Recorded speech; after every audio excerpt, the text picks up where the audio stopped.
Hello friends, स्वागत है आप सभी का हमारे इस यूट्यूब चैनल टीचिंग गाइडर में। तो फ्रेंड्स, जैसा कि आज मैं आपके लिए यानी जो कि करंट अफेयर्स के बहुत महत्वपूर्ण क्वेश्चन लेकर आए हुए हैं, जो कि आपके एग्जाम के लिए, किसी भी कॉम्पिटेटिव एग्जाम के लिए बहुत इंपॉर्टेंट हैं। तो आप लोग जो है शुरू से लेकर अंत तक पूरी वीडियो को देखिएगा। अगर हमारी वीडियो पसंद आए तो चैनल को सब्सक्राइब करके बेल आइकन को जरूर प्रेस कर लीजिएगा। तो चलिए क्वेश्चन को शुरू करते हैं। पहला क्वेश्चन देखिए, हाल में भारत ने पबजी समेत कितने चाइनीज एप्लीकेशन को प्रतिबंध लगा दिया है? तो राइट आंसर इस क्वेश्चन मार्क है 118 एप्लीकेशन को। क्वेश्चन का आप लोग समझेंगे, यानी कि हमारे भारत के यानी कि प्रधानमंत्री नरेंद्र सिंह मोदी ने यानी कि नरेंद्र मोदी जी ने हमारे यानी कि भारतीयों की सुरक्षा को खतरा बताते हुए लगभग भारत में 118 एप्लीकेशन को बंद कर दिया है, याद रखिएगा। जिसमें हमारे एक एप्लीकेशन पबजी भी शामिल है, जैसे कि हमारे क्या कौन कौन सी एप्लीकेशन ऐप लॉक हो गए, वीचैट चैटिंग हो गई, कैरम फ्रेंड्स होंगे, जैसे तो तमाम प्रकार के एप्लीकेशन थे उन सभी को बैन कर दिया गया, याद रखिएगा।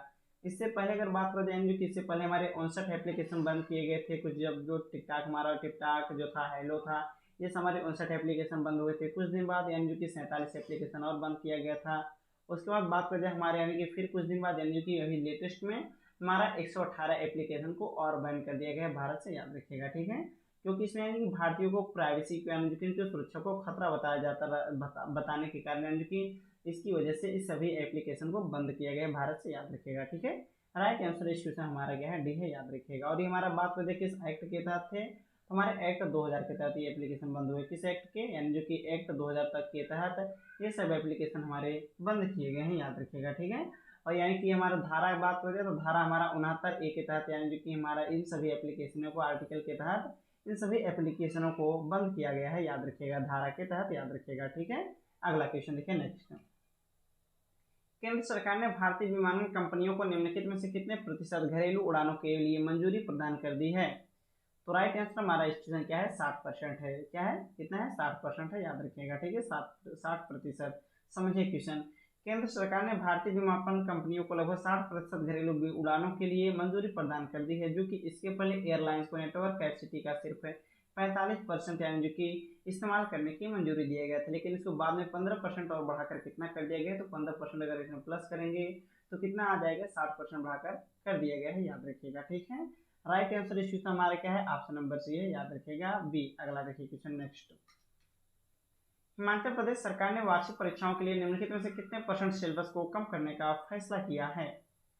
तो सही आंसर इस क्वेश्चन हमारा क्या है, यानी कि 30% है, ठीक है, ऑप्शन डी राइट आंसर। आपको पता होगा हिमाचल प्रदेश सरकार ने वार्षिक परीक्षाओं के लिए 30% सिलेबस को कम करने का फैसला किया है। रीजन क्या है, कोरोना महामारी यानी कि कोविड-19 की वजह से लगभग 30% यानी कि सिलेबस को कम करने का फैसला किया है हिमाचल प्रदेश की राज्य सरकार, याद रखिएगा, ठीक है। अगर बात हो जाए हिमाचल प्रदेश की राजधानी क्या है, तो आपको पता होना चाहिए हिमाचल प्रदेश की राजधानी हमारी क्या है। इसकी दो राजधानी है, एक हमारी शिमला राजधानी, क्या राजधानी, एक है, एक इसकी राजधानी जो है शिमला है, याद रखिएगा, ठीक है। और अगर दूसरी राजधानी की बात करें तो दूसरी राजधानी इसकी क्या है, धर्मशाला है, क्या है, धर्मशाला है इसकी दूसरी राजधानी, याद रखिएगा, ठीक है। जो कि हमारी अगर राजधानी शिमला कब लगती है, तो शिमला हमारी शीत ऋतु में लगती है, और धर्मशाला हमारी जो होती है ग्रीष्म ऋतु में ये हमारी राजधानी लगती है, याद रखिएगा। ग्रीष्म ऋतु का मतलब गर्मी के समय में राजधानी वहाँ की धर्मशाला है, याद रखिएगा, ठीक है। अगर बात करें यहाँ के सीएम प्रेजेंट टाइम में कौन है, तो आपको पता होना चाहिए यहाँ के हमारे सीएम प्रेजेंट टाइम में जयराम ठाकुर हैं। कौन है, जयराम ठाकुर हैं प्रेजेंट टाइम में हमारे हिमाचल प्रदेश के सीएम, याद रखिएगा, ठीक है, जयराम ठाकुर, याद रखिएगा, ठीक है। अगर राज्यपाल की बात करें तो बंडारू दत्तात्रेय हैं। कौन है, बंडारू दत्तात्रेय हैं प्रेजेंट टाइम में हिमाचल प्रदेश के राज्यपाल बंडारू दत्तात्रेय हैं, याद रखिएगा, ठीक है। अगर बात करें यहाँ का फेमस नेशनल पार्क कौन कौन सा है, तो एक हमारे एनजी की बात करें खीर गंगा नेशनल पार्क है, कौन सा है, खीर गंगा नेशनल पार्क है। और दूसरा पार्क कौन सा है, the great Himalayan national park है, कौन सा है, the great Himalayan national park, जो कि हमारा हिमाचल प्रदेश में बहुत ज़्यादा फेमस है। ये सब पार्क याद रखिएगा, ठीक है। अगला क्वेश्चन देखिए नेक्स्ट। अगर आपको कोई समस्या हो आप कमेंट बॉक्स में कमेंट करिएगा, उसके रिप्लाई आपको तुरंत मिल जाएगा। अगला देखिए, ग्लोबल इनोवेशन इंडेक्स यानी कि इंडेक्स मतलब सूची होता है, इसमें GII यानी कि इसका फुल फॉर्म क्या है, ग्लोबल इनोवेशन इंडेक्स में भारत 4 पायदान की छलांग की लगाकर कितने स्थान पर पहुंच गया है, यानी कि इसमें भारत की रैंकिंग की बात की गई है। तो सही आंसर है 48वें, ठीक है। समझिए क्वेश्चन में, भारत पहली बार यानी कि सिर्फ 50 देशों में की सूची में शामिल किया गया, जो कि हमारे किसमें, ग्लोबल इनोवेशन इंडेक्स की सूची में। 2015 की बात करें तो 2015 हमारा भारत 81वें स्थान पे था, 2016 में 66वें स्थान पे था, ठीक है, 2016 में हमारा 66वें पोजीशन पे था, और 2015 में 81 पे था। और बात करें हमारे यानी कि 17 में 60 पे था, ठीक है। 2017 हमारा किस पोजीशन पे, 2017 में 60 पे था। अगर बात करें 2018 में तो 97 पोजीशन पे था, यानी कि हमारे यानी कि 57 पोजीशन पे था 2018 में। और प्रेजेंट टाइम में 2020 में बात करा जाए तो 20 हमारे यानी कि ये हमारा 48वें स्थान पर आ गया है भारत, याद रखिएगा। कितने पर, 48वें पोजीशन पर हमारा अपना कंट्री भारत आया है, याद रखिएगा, ठीक है। और पहले की बात करें स्वीडन है, अमेरिका दूसरे पर है, और तीसरे पर आने की बात करें यानी कि ये डेनमार्क है, याद रखिएगा। नीदरलैंड, डेनमार्क, अमेरिका ऐसा हमारे यानी तीसरे पर है, याद रखिएगा, ठीक है। अगला क्वेश्चन देखिए नेक्स्ट। केंद्र सरकार ने कश्मीरी, डोगरी, हिंदी, अंग्रेजी और किस भाषा को जम्मू कश्मीर का आधिकारिक भाषा के रूप में मंजूरी दे दिया है? तो सही आंसर है उर्दू। क्वेश्चन समझिए।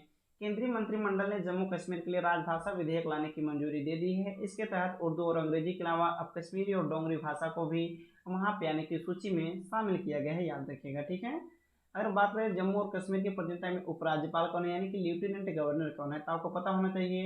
यहाँ के राज्यपाल हमारे यानी कि कौन है, मनोज सिन्हा है। कौन है, मनोज सिन्हा है। प्रेजेंट टाइम हमारे जम्मू और कश्मीर के उपराज्यपाल के रूप में नियुक्त किए गए, याद रखिएगा, मनोज सिन्हा, याद रखिएगा, ठीक। और अगर बात करें यानी कि प्रेजेंट टाइम यहाँ के इससे पहले कौन थे, तो आपको पता होगा हमारे जो CAG नियुक्त किए गए, यानी जो कि ये कौन थे, यानी जो कि हमारे गिरीश चंद्र मुर्मू थे। कौन थे, गिरीश चंद्र मुर्मू थे, याद रखिएगा, ठीक है। गिरीश चंद्र मुर्मू इससे पहले थे। और बात करें द्रौपदी मुर्मू कौन है, तो द्रौपदी मुर्मू हमारी प्रेजेंट टाइम में झारखंड की राज्यपाल हैं। अगला क्वेश्चन देखिए नेक्स्ट। कोल इंडिया 2023 से 24 तक यानी जो कि कितने परियोजनाओं पर लगभग 1.22 लाख करोड़ रुपए का निवेश करेगा? तो सही आंसर इसका हमारा क्या है, 500 है। क्या है, 500, याद रखिएगा। समझिए क्वेश्चन को। केंद्रीय कोयला और खान मंत्री प्रहलाद जोशी के अनुसार कोल इंडिया 2023 से 24 तक लगभग 1.22 लाख करोड़ रुपए का निवेश करने की घोषणा की है, याद रखिएगा, जो कि हमारा आत्मनिर्भर बनाने के तहत, याद रखिएगा, ठीक है। राइट आंसर हमारा इस क्वेश्चन का ऑप्शन है, याद रखिएगा। अगला देखिए नेक्स्ट। केंद्रीय मंत्रिमंडल ने भूविज्ञान और खनिज संसाधनों के क्षेत्र में भारत और किस देश ने सहयोग को मंजूरी दे दी है? तो सही आंसर इस क्वेश्चन हमारा क्या है, फिनलैंड है। क्या है, फिनलैंड। क्वेश्चन समझिए आप लोग। भारत सरकार ने यानी कि बात करें हमारे खनन मंत्रालय के भूवैज्ञानिक सर्वेक्षण विभाग और फिनलैंड के रोजगार और आर्थिक मंत्रालय के भूवैज्ञानिक सर्वेक्षण विभाग के तहत एक अहम समझौता हुआ है, जिसके तहत हमारा बात करें खनिज संसाधनों के क्षेत्र में भारत और किस देश के बीच को सहयोग को मंजूरी दे दी गई है। तो बात करें हमारा किसके, फिनलैंड, याद रखिएगा, ठीक है। राइट आंसर इस क्वेश्चन का ऑप्शन डी है। अगला क्वेश्चन देखिए नेक्स्ट। रक्षा मंत्रालय ने मेक इन इंडिया को बढ़ावा देने के लिए कितने करोड़ रुपए के अनुबंध पर हस्ताक्षर किए हैं? तो सही आंसर हमारा क्या है, 2580 करोड़ रुपए। कितना है, 2580 करोड़। क्वेश्चन समझिए। रक्षा मंत्रालय ने यानी कि मेक इन इंडिया को बढ़ावा देने के लिए वो 2580 करोड़ रुपए का समझौता किया है। यह कदम हमारा मेक इन इंडिया के पहल को बड़े पैमाने पर बढ़ावा देने के लिए उठाया गया है, याद रखिएगा, ठीक है। राइट आंसर हमारा ऑप्शन सी। अगर बात करें रक्षा मंत्री कौन है, तो आपको पता होगा रक्षा मंत्री हमारे राजनाथ सिंह है, प्रेजेंट टाइम में रक्षा मंत्री, याद रखिएगा। नेक्स्ट क्वेश्चन देखिए। निम्नलिखित में से किस देश ने विश्व का सबसे बड़ा सोलर ट्री विकसित किया? कहने का मतलब सोलर ट्री नाम से पता चल रहा है ये सोलर ट्री का मतलब क्या है, सोलर वृक्ष है। किसने विकसित किया है? तो बात करें हमारे किसने किया है, तो हमारे यानी कि भारत ने किया है। भारत की यानी कि हमारे पश्चिम बंगाल शहर में, वेस्ट बंगाल में। सोलर ट्री का मतलब समझिए एक हमारे वृक्ष टाइप यानी कि होगा, जो कि लोहे के फ्रेम बने रहेंगे, इसके ऊपर सोलर पैनल बनाए गए हैं, जो कि हमारे यानी कि पश्चिम बंगाल की कुछ सिटी में यानी कि लोगों को विद्युत प्रोवाइड किया जाएगा, इलेक्ट्रिक प्रोवाइड कराया जाएगा। तो ये कहाँ पर चालू किया गया, हमारा पश्चिम बंगाल, याद रखिएगा, ठीक है। ये पश्चिम बंगाल की अगर राजधानी की बात करें जाए, पश्चिम बंगाल की राजधानी हमारी प्रेजेंट टाइम में कोलकाता है। क्या है, कोलकाता है पश्चिम बंगाल की राजधानी, याद रखिएगा। अगर सीएम की बात करें जाए तो सीएम यहाँ की ममता बनर्जी है। कौन है, ममता बनर्जी प्रेजेंट टाइम में यहाँ की सीएम है, याद रखिएगा। और राज्यपाल की बात करें तो जगदीप धनखड़ है। कौन है, जगदीप धनखड़ है प्रेजेंट टाइम में पश्चिम बंगाल के राज्यपाल, याद रखिएगा, ठीक है। और अगर बात करें यहाँ के फेमस नेशनल पार्क कौन सा है, तो आपको पता होना चाहिए यहाँ का। अगर फेमस नेशनल पार्क की बात करें तो हमारे यानी कि ये सुंदरवंश नेशनल पार्क है। कौन सा है, सुंदरवंश नेशनल पार्क हमारा जो पश्चिम बंगाल में बहुत ज़्यादा फेमस है, याद रखिएगा। अगला क्वेश्चन देखिए। किस देश ने कैलाश मानसरोवर के पास सतह से हवा को मार करने वाली मिसाइल स्थापित कर दी है? तो सही आंसर हमारा क्या है, चीन है। क्या है, चीन। क्वेश्चन समझिए। चीन ने कैलाश मानसरोवर में एक झील के पास मिसाइल साइट का निर्माण कर दिया, जहां पे वो जमीन से हवा में मार करने वाली मिसाइल बना रहा है।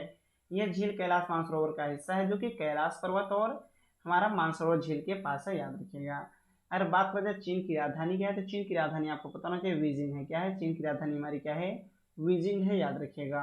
अगर करेंसी की बात करें तो करेंसी हमारी चीन की क्या है, रेनमिनबी या युआन है। क्या है, रेनमिनबी या युआन है प्रेजेंट टाइम में चीन की करेंसी, याद रखिएगा, ठीक है, युआन। चीन के प्रेजेंट टाइम अगर बात करें प्रेसिडेंट कौन है, तो आपको पता होना चाहिए यहाँ के हमारे प्रेसिडेंट कौन है, शी जिनपिंग है। कौन है? शी जिनपिंग हमारे चीन के प्रेसिडेंट है, याद रखिएगा, ठीक है। तो फ्रेंड्स हमारी वीडियो यहीं पे अगर समाप्त हुई है। अगर आपको हमारी वीडियो पसंद आए प्लीज आप लोग वीडियो को लाइक करिएगा, कमेंट करिएगा। अगर आप हमारे चैनल पर नए हैं तो चैनल को सब्सक्राइब करके बेल आइकन को भी प्रेस कर लीजिएगा, ठीक है, ताकि हमारी जितनी भी इंपॉर्टेंट वीडियो हो उसका नोटिफिकेशन आपको मिलता रहे। चलिए मिलते हैं अपने नेक्स्ट वीडियो में कल इसी टाइम पे। कल से हो सकता है आपको जल्द ही यानी जो कि मॉर्निंग में क्लास यहाँ पे चलने लगेंगी। तो मिलते हैं अपने नेक्स्ट वीडियो में, तब तक के लिए bye bye, take care, thank you.